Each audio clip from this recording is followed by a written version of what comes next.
मुजफ्फरनगर के प्रेमपुरी में हूँ। प्रेमपुरी को जैन नगरी कहा जाता है। आज जैन धर्म के गुरु 108 श्री पुष्पदंत जी महाराज हमारे साथ हैं। मुजफ्फरनगर में प्रवास आप कर रहे हैं, कैसा लगता है? मुझे यहाँ पे आके बहुत अच्छा लग रहा है। मैं अपनों के बीच में हूँ और यहाँ की समाज बहुत ही अच्छी है और संतों के प्रति उनका बहुत झुकाव है। यही सोचकर यहाँ आया हूँ मैं और मैं आनंदित हूँ यहाँ आकर के। कैसा लगता है मुजफ्फरनगर में आके? अब कैसा लगता है वो तो अनुभूतियाँ हैं। अनुभूतियों को अभिव्यक्त मैं आपसे कहूँ कि रसगुल्ला खाया कैसा लगा, तो आप बताओ कैसे कहो कि कैसा लगा? आप कहोगे मीठा है। यहाँ का लोग अच्छा है। काफी दिनों बाद आप वापस आए हैं, आपके भक्त यहाँ लोग हैं, किस तरह उनको आप आशीर्वाद दे रहे हैं, किस तरह से उनको आप कर रहे हैं? अरे किस तरह से नहीं दे रहा हूँ, मैं इस तरह से दे रहा हूँ कि जैसे कोई हाथ में फूल होता है, उसकी सुगंध आती है, तो बस वो सुगंध इन सबको बांट रहा हूँ और सबको एक साथ मिलके हंस रहा हूँ, बोल रहा हूँ। ऐसा लगता है सब मेरे ही परिवार के हैं और पूरे ये सब अपने ही लोग हैं और उनको एक कला सिखा रहा हूँ कि आप लोग भी जब आपस में रहें तो प्रेम से रहें और एक दूसरे के हितैषी रहें और एक दूसरे के सहयोगी रहें। जैन धर्म को अहिंसावादी माना जाता है कि हिंसा के खिलाफ हैं, अहिंसा के मानने वाले लोग हैं। इस समय देश में जिस तरह की स्थिति है, कहीं भी कुछ भी घटनाएं आती है, हिंसा की घटनाएं लगातार होती हैं, तो आपकी तरफ से क्या एक संदेश होना चाहिए देश के लोगों को? हमारी तरफ से तो एक ही भाईचारे का संदेशा होता है, लेकिन जो लोग अहिंसा को नहीं समझ पा रहे हैं और जो अपनी जातीयता को लेके खड़े होते हैं या सांप्रदायिक होकर खड़े होते हैं या राजनीति को लेके खड़े हो जाते हैं या जमीन जायदाद को लेके खड़े हो जाते हैं, तो वो लोग अशांति फैलाते हैं। हम लोग ऐसे कोई भी कार्य आज तक हम लोगों ने नहीं किए। कोई एक संदेश इस देश के लोगों को आपकी तरफ से, आप इतने बड़े धर्मगुरु हैं, एक संदेश आपकी तरफ से जारी हो? नहीं, मैं तो ये चाहता हूँ कि हम भारत माता के लाल हैं और भारत भूमि के हैं और यहाँ महान आत्माओं का जन्म हुआ है, चाहे वो मुसलमान से संबंधित हो, चाहे हिंदू से हो या जैनियों से संबंधित हो। सारे परमात्मा इसी भूमि के ऊपर पैदा हुए हैं, तो हमें उनका ही अनुसरण करके एक दूसरे को भाईचारे के साथ, प्रेम के साथ रहना चाहिए, ना कि एक दूसरी जाति का उपहास करना चाहिए। तो अभी जैसे सम्मेद जी शिखर का भी चल रहा था कि उसको पर्यटन स्थल घोषित कर दिया गया, कि किस तरह आप इसको देखते हैं? क्या सरकार को आपका एक संदेश है, सरकार को क्या बात आपकी माननी चाहिए? सरकार को ये बात हमेशा दिमाग में रखनी चाहिए कि यह सदियों पुराना है स्थान हमारा और उस स्थान को हमारे पूर्वजों ने बनाया और भगवानों के द्वारा निर्मित किए गए हैं और उनकी साधना हुई, तो उनको वैसे ही वहाँ पे हस्तक्षेप नहीं करना चाहिए था। वो कर रहे हैं तो उनकी नादानी है। तो प्रेम के प्रति इस देश में लोग प्रेम से रहें, प्रेम भाव से रहें, क्या कहना चाहेंगे आप? वही कि आपस में एक दूसरे के साथ एक दूसरे का आदर करें, सम्मान करें, प्रेम से रहें और किसी भी संप्रदाय की कोई किसी भी संप्रदाय की निंदा ना करे। सब अपने अपने तरीके से पालते हैं। उदाहरण के तौर पर आप भी चाय पीते हैं, आप भी चाय पीते हैं, ये भी चाय पीते हैं। एक चाय को प्लेट में डाल के पीता है और एक कप में फूंक के पीता है और एक धीरे धीरे घुटकी लेके पीता है, लेकिन चाय तो वो भी पीता है। तो धर्म वो भी कर रहे हैं, धर्म हम भी कर रहे हैं, लेकिन एक दूसरे की धर्म की निंदा नहीं होनी चाहिए, आदर सत्कार होना चाहिए।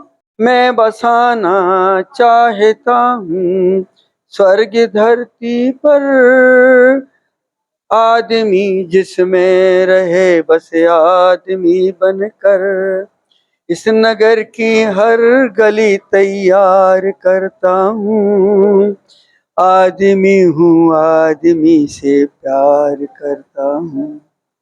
तो ये थे महाराज जिन्होंने बताया कि प्रेम भाव से इस देश को एक साथ रहना चाहिए। मैं हूँ राशिद अली और आप देख रहे हैं मुजफ्फरनगर के प्रेमपुरी में जैन धर्म के गुरु हैं पुष्पदंत सागर जी महाराज। उनका प्रवास है प्रेमपुरी में। जैन समाज के लोग हमारे साथ हैं, हम इनसे जानेंगे महाराज जी के ने अपने प्रवचन में क्या कहा, किस तरह से। आप बताइए, आपका नाम? मेरा नाम प्रदीप जैन, पर्सनल टाइल्स मुजफ्फरनगर। महाराज जी यहाँ है पुष्पदंत सागर जी, किस तरह उनका प्रवचन आप सुनने आए हैं, क्या आपको उनको मानते हैं? देखिए, जब किसी मोहल्ले का उदय होता है तब शहर में संतों के चरण पड़ते हैं। जब पूरे नगर के पुण्य का उदय होता है तब शहर में गणाचार्यों के आचार्यों के संग आते हैं। यह हमारे लिए बड़ा ही पुण्य का अवसर है। परम पूज्य गुरुदेव आचार्य श्री 108 गणाचार्य पुष्पदंत सागर जी महाराज जब हम 12-12 साल के होंगे तब उनका मंगलमय चतुर्मास मुजफ्फरनगर के अंदर हुआ। उन्होंने एक छोटे से गमले में पौधा लगाकर वो यहाँ से गए। उन्होंने कहा कि मैं जब भी आऊंगा मैं चाहता हूँ ये गमला छोटा सा गमला ना रहे, यह गमला एक जंगल का वृक्ष बने जिसे कभी फूल पानी की जरूरत ही ना पड़े। आज उसी का उदाहरण है। आज हमारे बच्चे भी उसी धर्म की राह पर चल रहे हैं। गुरुवार के विहार में, आहार में, वैयावृत्ति में, प्रवचन में हमारे बच्चों के अंदर गुरुओं ने ऐसे संस्कार पैदा करे, ऐसे संस्कार पैदा करे।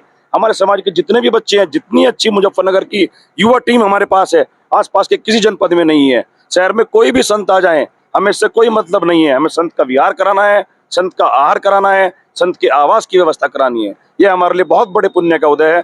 हम चाहते हैं कि गुरुवार अपना 2023 का मंगलमय चतुर्मास इस मुजफ्फरनगर को प्रदान करें, ताकि जो बच्चे हमारी अगली पीढ़ी है उसी में भी वो संस्कार आए जो 25 साल पहले हमारे अंदर आए थे। जय जिनेन्द्र। आपका क्या कहना है, क्या नाम है आपका?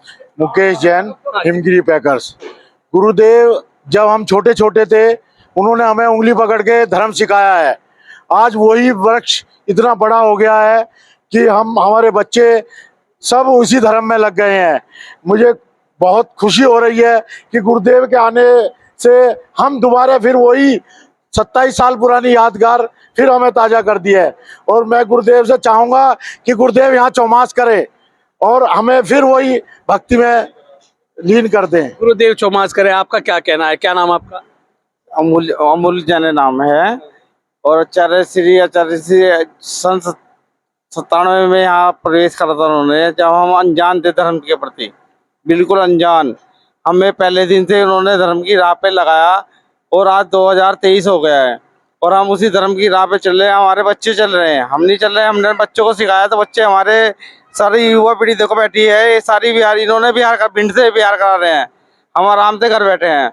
हम चाह रहे हैं कि ये बच्चे के जो सारे दोस्त हैं सब और भी हैं, सब इसी राह पे चलते रहें, धर्म आचार्य श्री राह पे चलते हैं। आपका क्या कहना है? रोहित जैन हमारे साथ है, किस तरह देख रहे हैं महाराज जी का प्रवास है, क्या क्या उम्मीद है आपसे? मैं तो आचार्य श्री चरणों में हम तो सब यही विनती कर रहे हैं कि चतुर्मास अब की बार मुजफ्फरनगर को मिल जाए, क्योंकि जब 97 में आचार्य श्री चतुर्मास हुआ था तब मैं 9th क्लास में था। आज मेरा बेटा 11वीं क्लास में है, तो आप देखिए कि कितना परिवर्तन आ गया है कि जब मैं जितना बड़ा बेटा आज बेटा है उस समय वो इतना बड़ा था। तो ये मेरे लिए बहुत अच्छा अनुभव ये रहे कि अब आज मैं अपने बेटे के साथ मिलकर आचार्य श्री की सेवा करूं। चतुर्मास में मेरा बेटा और मैं हम दोनों एक साथ रहें। तो आचार्य श्री के चरणों में हम यही विनती करते हैं कि 2023 का चतुर्मास हमारे मुजफ्फरनगर को मिले।